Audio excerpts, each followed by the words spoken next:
गंगा नदी तंत्र हर one day exam में मोस्ट इम्पोर्टेंट क्वेश्चंस यहाँ से बनते हैं और हर बार यहाँ से क्वेश्चन आया है, इसीलिए हमने इस टॉपिक को बहुत स्पेशल बनाया है। देख सकते हैं पहले मैपिंग के साथ, और पहले क्वेश्चन लिया है हिमालय की ऊंचाइयों से। शुरुआत करते हैं। यहाँ दोस्तों गंगा नदी का जो मुख्य उद्गम स्थल है वह किस ग्लेशियर से माना जाता है? 4 ऑप्शन दिए गए हैं। ऑप्शन नंबर सी हमारा सही जवाब हो जाएगा, गंगोत्री। गंगोत्री ग्लेशियर से जो गंगा नदी है उसका उद्गम होता है, और इसी के साथ जो धारा बनती है उसी धारा को भागीरथी के नाम से जाना जाता है। इसे गौमुख कहा जाता है, जहाँ से जिस ग्लेशियर से ये निकल रही हैं वो गंगोत्री ग्लेशियर है, और जो उसका फेस बनता है उसे गौमुख, और जो धारा बनती है उसका नाम भागीरथी है। तो 3 क्वेश्चन हो जाते हैं यहाँ पर। नेक्स्ट चलते हैं संगम के बारे में।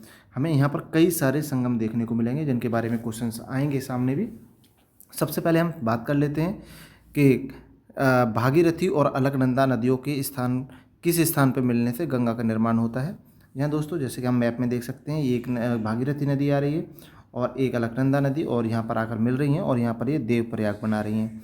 अगर हम टोटल प्रयाग के बारे में बात करें तो कुल 5 प्रयाग हैं, और जैसा कि ऑप्शन में भी है रुद्र प्रयाग, इसके बारे में भी क्वेश्चन आएगा। कर्ण प्रयाग है, विष्णु प्रयाग है, इनके बारे में क्वेश्चन आएंगे। ठीक है, नेक्स्ट चलते हैं। केदारनाथ धाम से बहने वाली जलधारा, उसके बारे में। केदारनाथ धाम है जो अपना, जैसा कि हम इमेज में देख सकते हैं केदारनाथ धाम है। यहाँ पर जो धारा है, नदी है, कौन सी नदी है जो अलकनंदा में आगे जाके मिल जाती है? तो ऑप्शन नंबर ए हमारा सही जवाब हो जाएगा। मंदाकिनी नदी है जो आगे चलकर अलकनंदा में मिलती है और केदारनाथ के पास से गुजरती है ये नदी।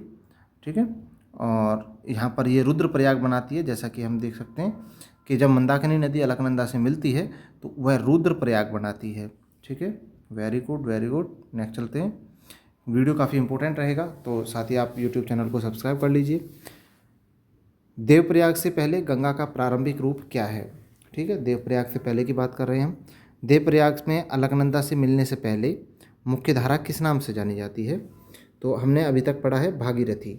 यहाँ दोस्तों भागीरथी माना जाता है कि एक महात्मा थे भागीरथी, और उन्होंने तपस्या करके गंगा नदी की पवित्रता को वापस लेकर आए थे, और उन्होंने धरती पर इसका बहाव बनाया था कहानी के अनुसार। तो जो माना जाता है राजा भगीरथ की तपस्या से जो पौराणिक कथा है वहाँ से भागीरथी नदी की शुरुआत होती है, और नाम भी उन्हीं के आधार पर है। पहाड़ों को छोड़कर मैदानों में प्रवेश कब करती है? कहाँ करती है? गंगा नदी पहाड़ों से उतरकर सबसे पहले किस शहर में मैदानों में प्रवेश करती है? तो ऑप्शन नंबर बी हमारा सही जवाब हो जाएगा, हरिद्वार। जैसे ऋषिकेश, कानपुर, वाराणसी ये दिए गए हैं, तो ये तो समझ आता है कि ये तो नहीं होगा, ये भी नहीं होगा, बचता ऋषिकेश और हरिद्वार। तो हरिद्वार होगा, सही जवाब हो जाएगा हरिद्वार। यहाँ पर मैदानों में, अगर आप कभी घूमने भी गए हैं हरिद्वार तो आपको बहुत अच्छी तरह से जानकारी होगी। हरिद्वार है यानी कि हरि का द्वार, वह स्थान कहा जाता है जहाँ गंगा की गति है जो वह थोड़ी शांत हो जाती है और गंगा समतल भूमि पर बहना शुरू कर देती है, यानी कि हरि की भूमि कहा जाता है। नेक्स्ट है भारत की सबसे लंबी नदी का विस्तार। जी हाँ दोस्तों, भारत की सबसे लंबी नदी गंगा नदी की कुल अनुमानित लंबाई कितनी है? तो ऑप्शन नंबर हमारा बी सही जवाब हो जाएगा, 2525 किलोमीटर। तो भारत की जो गंगा नदी है सबसे भारत के अंदर बहने वाली और सबसे लंबी नदी है ये। ठीक है, नेक्स्ट चलते हैं। यहाँ से बहुत सारे लोगों को, ख़ासतौर से हम यूपी वालों को, बिहार वालों को बहुत ज़्यादा महत्वपूर्ण है हमारी राष्ट्र नदी का सम्मान। ठीक है, तो भारत सरकार ने किस वर्ष गंगा नदी को आधिकारिक तौर पर राष्ट्रीय नदी घोषित किया था? जैसा कि इमेज में देख सकते हैं, राष्ट्रीय नदी के रूप में घोषित किया गया 2008 में। 2008 में सरकार ने कहा कि जो गंगा नदी है वह नेशनल रिवर के नाम से जानी जाएगी अब। और जो गंगा नदी है, गंगा बेसिन भारत के कुल क्षेत्रफल में लगभग 1/4 जो हिस्सा है ना, वह गंगा बेसिन में आता है। इसके अलावा 2008 में जब ये सम्मान दिया गया इसी आधार पर कि भारत को बहुत बड़े स्तर पर सिंचाई करती है ये नदी, इसमें बहुत सारी ट्रिब्यूटरी यानी कि सहायक नदियाँ भी हैं। किस राज्य में गंगा का सफ़र सबसे लंबा है? किस राज्य में? तो जैसा कि हम जानते हैं उत्तर प्रदेश में सबसे लंबा सफ़र है, 1440 किलोमीटर का कुल सफ़र तय करती है। भारत उत्तर प्रदेश के कुल 28 ज़िलों में गंगा नदी का बहाव है।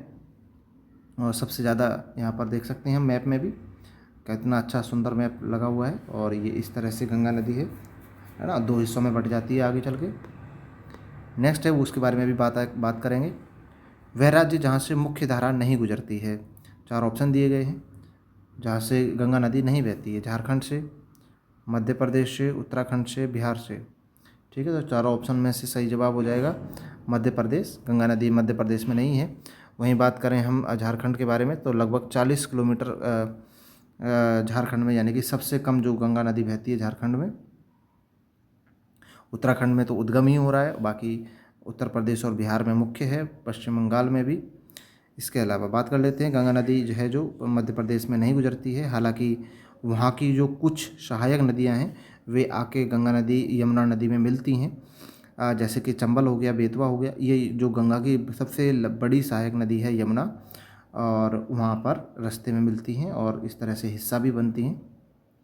नेक्स्ट चलते हैं, गंगा की सबसे बड़ी और वफादार साथी नदियों के बारे में बात की जा रही है। तो गंगा की सबसे लंबी सहायक नदी कौन सी हो गई? यमुना। ठीक है, यमुना ये भी लगभग उत्तराखंड से ही निकल रही है।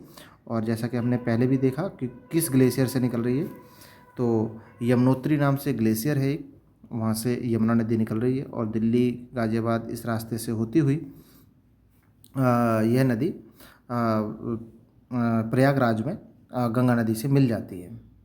ठीक है, ओके, आगे चलते हैं। नदियों का सबसे पवित्र मिलन स्थान कौन सा माना जाता है? तो गंगा में यमुना नदी के प्रसिद्ध संगम को किस शहर में माना गया है? प्रयागराज में। गंगा और यमुना प्रयागराज में मिलती हैं और इसे ही सबसे प्रसिद्ध माना गया है, पवित्र माना गया है। और यहाँ पर मेला भी लगता है, कुंभ मेला बोलते हैं जिसे, जो कि 2025 में हुआ था। प्रयागराज यानी कि जिसका नाम पूर्व में इलाहाबाद था, इस संगम को त्रिवेणी संगम कहा जाता है। यहाँ पौराणिक माना जाता है कि सरस्वती नदी का भी वास है। ठीक है, नेक्स्ट चलते हैं। अपना रास्ता बदलने वाली बिहार का शोक कहने वाली नदी कौन सी है? किस सहायक नदी को अक्सर अपनी विनाशकारी बाढ़ के कारण बिहार का शोक कहा जाता है? सोरो ऑफ बिहार कहा जाता है। तो कोसी नदी को कहा जाता है कोसी। ठीक है, कोसी नदी अपने साथ भारी मात्रा में गाद लेके, यानी कि मिट्टी लेके आती है। हम देख सकते हैं इमेज में भी कि जो कोसी नदी है वो हमेशा नया रास्ता बनाती रहती है। क्योंकि मान लो यहाँ से मिट्टी लेके आएगी, यहाँ से हो सकता है कि ब्लॉक हो जाए, फिर ये इधर से रास्ता बना लेगी, है ना, या फिर इधर से ऐसे रास्ता बना लेगी, इधर का रास्ता ब्लॉक हो जाएगा, इस तरह से। तो जो कोसी नदी है अपने साथ में बहुत सारी गाद लेके आती है, इससे बार बार इसका रास्ता बदलता रहता है। नेक्स्ट चलते हैं, दक्षिण के पठार से मिलने वाली नदियाँ। गंगा नदी में कुछ ऐसी नदियाँ हैं जो दक्षिण के पठार से आके मिलती हैं, विंध्याचल पर्वत से निकलती हैं। तो उसके बारे में बात करेंगे। गंगा की वह प्रमुख सहायक नदी कौन सी है जो दक्षिणी दिशा से आकर सीधे गंगा में मिलती है? तो सोन नदी है। सोन नदी है। जी हाँ दोस्तों, ये अमरकंटक की पहाड़ियों से निकलती है और पटना के पास गंगा नदी में आकर के विलीन हो जाती है, पटना के पास होती है। ठीक है, नेक्स्ट चलते हैं। नेपाल की पहाड़ियों से आने वाली जलधारा। बहुत सारी जलधाराएं हैं जो नेपाल से निकल कर आ रही हैं, क्योंकि एक बड़ा हिमालय का क्षेत्र नेपाल में ही है और हिमालय के पहाड़ों से ये नदियाँ निकल ही रही हैं। इनमें से कौन सी नदी नेपाल के हिमालय से निकलकर भारत में प्रवेश करती है और गंगा में मिलती है? तो 4 ऑप्शन दिए गए हैं। 4 ऑप्शन में सबसे गंडक दिया गया है, दामोदर, रामगंगा और हुगली। ठीक है, तो गंडक हमारा सही जवाब हो जाएगा। गंडक नदी है जो, और भी अन्य नदियाँ हैं जिनके बारे में हम बात करेंगे, जैसे घाघरा नदी हो गई, और भी नदी हो गई, लेकिन अभी हमारा आंसर हो जाएगा गंडक। गंडक नदी नेपाल में नारायणी नदी के नाम से जानी जाती है और भारत में गंडक के नाम से जानी जाती है। जल की मात्रा में सबसे बड़ी सहायक नदी, जल की मात्रा में यानी कि वॉल्यूम में बात की जा रही है, लंबाई में बात नहीं की गई, यहाँ पे वॉल्यूम में बात की जा रही है। तो सही जवाब हो जाएगा हमारा यहाँ पर, पानी के आयतन में के हिसाब से गंगा नदी की सबसे बड़ी सहायक नदी जो छपरा बिहार के पास मिलती है उसका नाम है घाघरा। ठीक है, घाघरा नदी है जो कि वॉल्यूम के हिसाब से, यानी कि पानी की सबसे ज़्यादा मात्रा में लेकर आती है। इसके अलावा और जो घाघरा नदी है ये तिब्बत के माप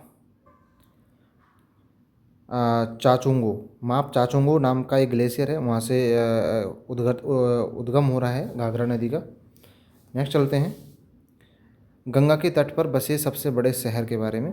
तो गंगा नदी के तट पर कोलकाता, पटना, वाराणसी, हाँ ये भी हैं, लेकिन पूछा गया है कि सबसे बड़ा, तो कानपुर सबसे बड़ा शहर हो जाएगा।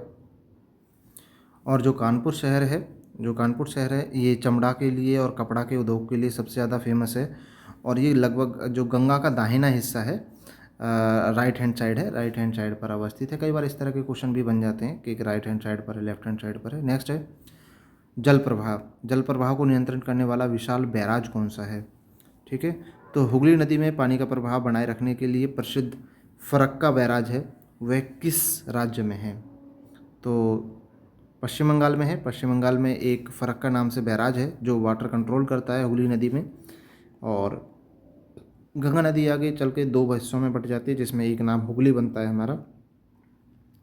नेक्स्ट है इस बैराज की जो शुरुआत है वह 1975 में चालू किया गया था, ताकि कोलकाता के जो बंदरगाह हैं वहाँ पर गाद ज़्यादा जमा ना हो, मिट्टी को रोका जा सके, गाद को रोका जा सके। नेक्स्ट है कुंभ मेले के आयोजन स्थलों की पहचान करना। ठीक है, भारत में किन दो शहरों में गंगा या उसके संगम तट पर विशाल कुंभ मेले का आयोजन होता है? तो हरिद्वार में होता है और अभी थोड़े दिन पहले प्रयागराज में भी हुआ है। ठीक है, तो इस तरह से ऑप्शन नंबर बी हमारा सही जवाब हो जाएगा, ऑप्शन नंबर बी। इसके अलावा बात कर लेते हैं, लगभग 12 सालों में आयोजित होता है कुंभ मेला और इसे विश्व का माना जाता है, विश्व का सबसे शांतिपूर्ण जन समूह रहता है इस मेले में, और वर्ल्ड रिकॉर्ड भी बना है। नेक्स्ट है अंतर्राष्ट्रीय सीमा पार करने के बाद नया नाम गंगा नदी का क्या होता है? जब गंगा नदी बांग्लादेश में प्रवेश करती है तो उसे किस मुख्य नाम से जाना जाता है? जी हाँ दोस्तों, गंगा नदी का नाम बदल जाता है, मेघना, जमुना, ब्रह्मपुत्र, पद्मा। तो सही जवाब हो जाएगा हमारा ऑप्शन नंबर सी, पद्मा नदी के नाम से जाना जाता है। जैसे कि हम मैप में भी देख सकते हैं कि भारत में यहाँ पर गंगा नाम है, लेकिन जैसे ही ये धारा प्रवेश करती है इधर से आके और यहाँ बांग्लादेश में आती है तो इसका नाम पद्मा हो जाता है। बांग्लादेश में ब्रह्मपुत्र नदी भी आती है, उसके बारे में नेक्स्ट वीडियो में हम लेकर आएंगे, बड़ा अच्छी तरह से एक्सप्लेन करेंगे उसे भी, ऐसे ही MCQ क्वेश्चंस या एक्सप्लेनेशन के साथ, किस तरह से बांग्लादेश ये जमुना नदी यानी कि ब्रह्मपुत्र नदी का जो नाम है बदलाव आता है, कौन सी सहायक नदियाँ मिलती हैं।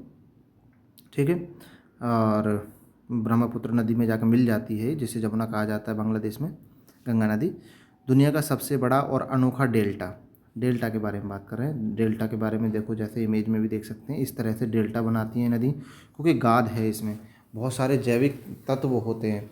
ठीक है, और उसी वजह से ये जो मिट्टी है उपजाऊ होती है ना। क्वेश्चन है गंगा और ब्रह्मपुत्र नदियाँ बंगाल की खाड़ी में गिरने से पहले किस विश्व प्रसिद्ध डेल्टा का निर्माण करती हैं?